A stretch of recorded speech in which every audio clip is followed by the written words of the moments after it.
Buenas. Este video hace referencia al grupo AR de Psicología del Desarrollo Infantil.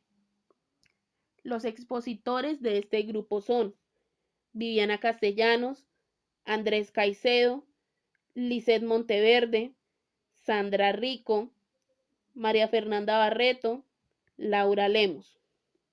Su docente encargado es Robinson Mauricio Caicedo Villamizar. Y el tema que nos correspondió es modelos psicológicos para el desarrollo humano y del niño, modelo cognitivo-conductual. Los modelos psicológicos son sistemas de ideas que tienen unas características comunes y que se utilizan para explicar una serie de fenómenos. Cada modelo hace hincapié en ámbitos diferentes y utiliza diferentes estrategias. El modelo cognitivo-conductual. El modelo cognitivo-conductual procede originalmente de los avances y estudios de John Watson. Seguido a este se incluyeron los estudios de Thorndike, Skinner y Albert Bandura. Estos autores encaminaron a la psicología conductista desde el condicionamiento clásico hasta el condicionamiento operante. Tuvieron un punto de encuentro con los modelos cognitivos, con lo que se incluyó la actividad cognitiva dentro del modelo, para así poder configurarse como lo que hoy en día se conoce como el modelo cognitivo-conductual. Se trata de un modelo que combina modelos de la teoría del aprendizaje con aspectos del procesamiento de la información, los cuales intentan explicar cómo se instauran las conductas durante la infancia y la adolescencia, centrándose en la manera de cómo la conducta humana se aprende o se adquiere. La perspectiva del aprendizaje sostiene que el desarrollo es el resultado del aprendizaje, un cambio duradero en la conducta que se basa en la experiencia o la adaptación al ambiente. Los teóricos del aprendizaje se dedican a tratar de encontrar las leyes objetivas que gobiernan los cambios en la conducta observable. Consideran que el desarrollo es continuo, no en etapas, y enfatizan el cambio cuantitativo. Los teóricos del aprendizaje han ayudado a hacer que el estudio del desarrollo humano sea más científico. Sus términos están definidos de manera precisa y sus teorías se pueden someter a pruebas en el laboratorio. Tenemos dos importantes teorías del aprendizaje. Estas son conductismo y la teoría del aprendizaje social sociocognitivo. La perspectiva cognitiva se centra en los procesos del pensamiento y en las conductas que reflejan dichos procesos. Esta perspectiva engloba teoría de influencia tanto organísmica como mecanísmica. Incluye la teoría de las etapas cognitivas de Piaget, así como la teoría sociocultural del desarrollo cognitivo de Vygotsky. También comprende el enfoque de procesamiento de información y de teoría piagetiana. Vale, teniendo en cuenta lo anterior mencionado por mis compañeras, lo cual es información importante para entender nuestro tema, yo les hablaré más de un solo autor, el cual habíamos elegido en las clases pasadas para explicar por qué nos gustaba. Entonces es Albert Bandura. Él nació el 4 de diciembre de 1925, su nacionalidad es canadiense, tiene 94 años. Su educación universitaria se dividió en dos. En la Universidad de Columbia Británica llegó hasta 1949 y él culminó sus estudios en la Universidad de Iowa. Él es psicólogo profesional, trabaja actualmente en la Universidad de Stanford. Es miembro de la APA, de la Asociación Estadounidense de Psicología, y realmente es reconocido por sus grandes teorías como la teoría del aprendizaje social, autoeficacia y el experimento pues más importante de su carrera, que fue el experimento del muñeco bobo. La teoría del aprendizaje social. Esta teoría dice que el individuo va a aprender gracias a su medio y a la sociedad que los rodea. Esta teoría va a comprender diferentes partes o factores que van a llegar a que se genere el proceso de aprendizaje. Estos son el refuerzo o castigo, que él va a hablar de que el refuerzo va a ser para incrementar la probabilidad de que el individuo vaya a aprender. Y el castigo para disminuir esa probabilidad, ¿sí? Para disminuir más bien esas conductas incorrectas del aprendizaje y poder tener un aprendizaje eficaz. Después habla de un aprendizaje observacional o un aprendizaje vicario. Este aprendizaje, él nos dice que va a ser o es el aprendizaje en el cual el individuo va a adquirir una nueva información, la cual la va a replicar viendo a otro individuo, ¿sí? Esto significa que si un niño ve siempre maquillarse a su mamá y solamente tiene ese modelo, él también va a aprender a maquillarse. Pues pongámoslo en ejemplo de una niña, ¿sí? Para pues no entrar en conflictos de ideologías. Entonces, de esto se trata el aprendizaje vicario, en la observación. Todo lo que un individuo vaya a ver y que se enfoque en eso, porque claramente nuestra vista pues va a enfocar muchas cosas, ¿sí? Nuestra visión va a enfocarse en muchas cosas, pero en lo que realmente nos interese, esto es lo que luego nuestro cerebro va a replicar para que nosotros lo realicemos, ¿sí? En esta observación va a entrar el ensayo y el error. En el ensayo y el error nos va a decir de que el individuo, listo, él ya vio la acción que quiere replicar, entonces él va a empezar a trabajarla hasta que su autoconcepto o pues su autopercepción nos diga o le diga a él que ya lo replicó de igual forma como lo vio o mejor. Para este aprendizaje van a haber dos factores importantes, que es el ambiental y el cognitivo. Bandura nos va a decir, depende de la edad del individuo, es que va a tener ciertos alcances para el aprendizaje. Y el ambiente va a ser importante, porque si el individuo se siente acogido en su medio, va a ser más fácil el aprendizaje que cuando no se siente identificado, porque si no se siente identificado, entonces va a ser mucho más difícil generar el proceso de aprendizaje eficaz, porque aprendizaje va a haber.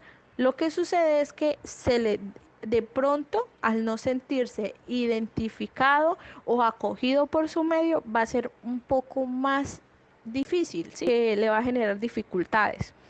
La personalidad interviene muchísimo en lo que es la teoría del aprendizaje, porque depende de cómo el individuo tenga estructurado su personalidad, va a adquirir su propio aprendizaje social.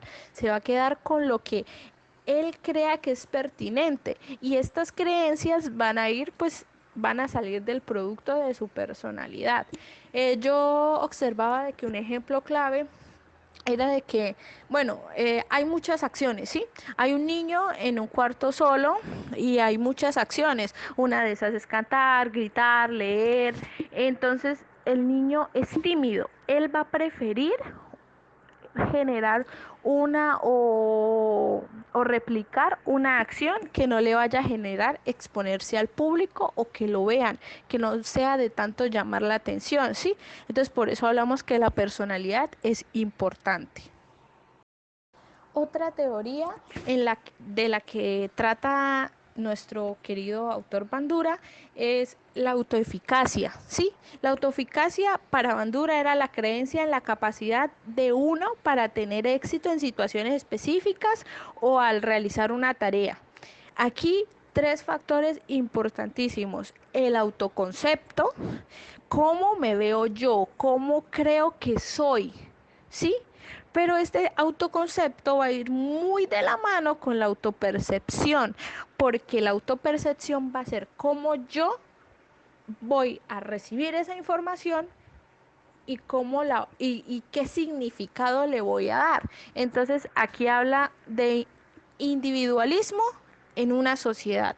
Como todos pueden ver el mismo programa, pero tal vez los tres niños que vieron el programa, por ejemplo, de Barney, uno se va a fijar en la niña que salió, otro se va a fijar en el dinosaurio, otro se va a fijar en la canción que cantaron, ¿sí? O sea, no todos vamos a absorber toda esa información de igual forma. Entonces, esa autopercepción es re importante. Y cuando yo ya tengo la información, el autoconcepto de, bueno, cómo me veo, cómo soy, qué soy capaz de hacer, el nos va a ayudar a que pues este proceso de aprendizaje sea más eficaz. Los factores de objetivos, tareas y desafíos es re importante porque para que haya un desarrollo del aprendizaje, yo no tengo que tener claro qué es lo que quiero, pero sí una visión principal, porque desde un principio el niño quiere o la niña, mejor, la niña quiere maquillarse como la mamá. ¿Cuál es la tarea que se va a poner a hacer? Si se va a empezar a practicar a maquillar los labios, los ojos, y su desafío cuál es, o sea, qué es lo que más se le dificulta. Entonces es importante. Esto es lo que encierra el autoconcepto. Y finalmente, el experimento del muñeco bobo. Este experimento se hizo entre 1961 y 1963.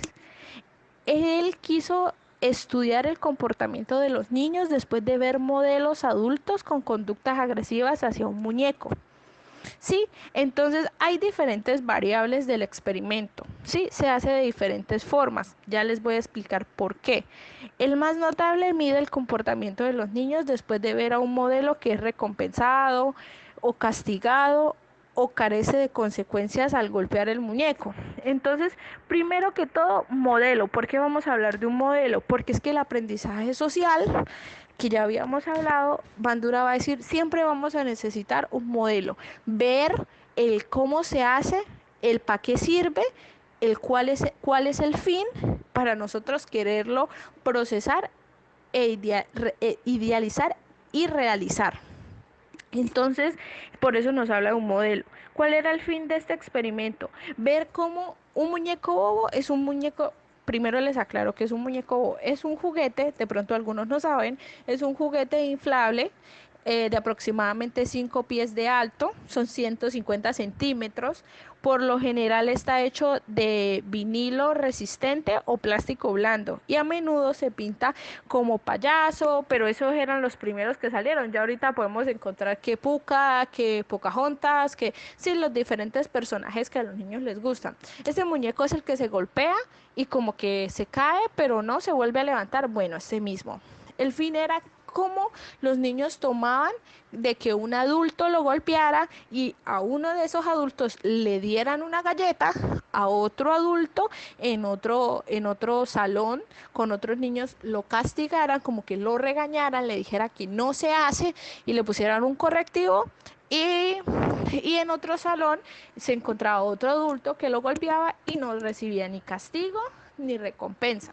Entonces, los niños del primer salón, que eran a los que recompensaban, todos empezaron a hacer lo mismo. ¿Por qué? Porque ellos también querían esa recompensa. O sea, se incluyó una motivación. Los niños que estaban en el siguiente salón que fueron castigados, unos lo intentaron hacer, pero otros no lo hacían por el temor a ser castigados. Y los siguientes ya fue, allí se sustenta más lo que es personalidad, porque los que eran como más extrovertidos, los que era más fácil para ellos poder hablar en público, poder relacionarse, ellos sí decidieron hacer la actividad y realizar lo mismo que hacía su modelo adulto. Y los que eran extrovertidos, un poco penosos, decidieron quedarse en la silla y no practicarlo. ¿Sí? Entonces, estas tres cositas que yo les mencioné fueron lo más importante que realizó Bandura. Y seguidamente vamos a ver, o mis compañeros le van a explicar las actividades que van a sustentar toda mi información y la información de mis compañeras anteriores. Muchas gracias, Liz. Ahora hablaremos de la actividad rompehielo. Acertijo social. Los materiales que necesitamos para realizar esta actividad son una bolsa con muchos acertijos. Las consignas. para poder realizar esta actividad tenemos que primero separar en grupos de 7 integrantes. Otra cosa muy importante que se tiene que tener en cuenta al momento de realizar la actividad es que los grupos deben situarse lo suficientemente alejados para que no haya comunicación o intervención entre ellos. Las reglas son simples. Se tiene que resolver los acertijos solamente con los integrantes del grupo y no se debe gritar, con la intención de no tener ayudas entre los mismos grupos y tampoco perturbar el desarrollo de cada uno de los grupos. Ahora, para desarrollar la actividad hay que tener en cuenta que cada uno de los grupos se le va a asignar un acertijo de forma aleatoria. El fin de esto es que los integrantes del grupo aporten entre sí y resuelvan de manera ágil, consolidando ideas y ganando así el primer grupo que logre resolver el acertijo. Cabe resaltar, no se puede hacer trampa de ningún tipo, no se puede pedir ayuda a otros grupos y mucho menos entorpecer el desarrollo del acertijo de otros grupos tratando de ser los primeros o aquellos que se lleven la victoria. Ahora, para continuar, mi compañera Sandra les hablará acerca de la actividad. Segunda actividad tendremos piensa, memoriza y aprende. Esta actividad tiene como objetivo fortalecer el almacenamiento y la recuperación de información a pesar de que se presenten distracciones. También mide la capacidad de aprendizaje por observación de los participantes. Para esta actividad necesitaremos una copia de cada una de las 3 series de 6 imágenes, teniendo así 2 veces cada serie para un total de 36 imágenes. Una serie será mostrada al participante al momento inicial y la otra estará en una bolsa al finalizar la pista. Participarán todos los estudiantes, pero solo 3 que serán elegidos por el grupo jugarán. Pasando el juego, se colocarán en el piso 3 series de 6 láminas de dibujo, las cuales tendrán un orden lógico y no deben estar a la vista de los participantes antes de iniciar. Contaremos con 3 pistas, 1 por participante, con algunos obstáculos distractores. El participante será guiado por uno de los estudiantes que dirigen la actividad y será él quien, después de realizar la pista de obstáculos, le hará 3 preguntas de cultura general, las cuales deben ser contestadas asertivamente para así poder abrir la bolsa que se encuentra al finalizar la pista. Hallarán la misma serie que se les mostró en el inicio de la pista, teniendo como misión ordenarlas en el mismo orden que las observó. Se tendrá en cuenta ciertas reglas como no gritar, no saltarse el orden de la actividad, pero sobre todo que cada participante se concentre en su pista de obstáculos. Llegando a este punto, podemos concluir que el modelo cognitivo-conductual se caracteriza principalmente teniendo una base en el psicoanálisis. Aparte de esto, su objetivo principal se basa en la experimentación mediante el aprendizaje. Como muy bien sabemos, toda conducta es considerada apropiada o anormal y la inadecuada se adquiere y mantiene y modifica en la base de los mismos principios. El objetivo del estudio de la conducta o el comportamiento o las respuestas que tiene un sujeto ante una situación o un contexto determinado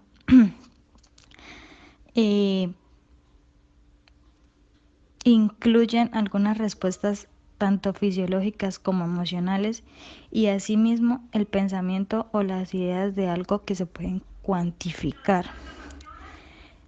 Teniendo como base este modelo se basa, como muchos de los otros modelos, en el método científico experimental. Este modelo presenta 3 puntos importantes en la historia.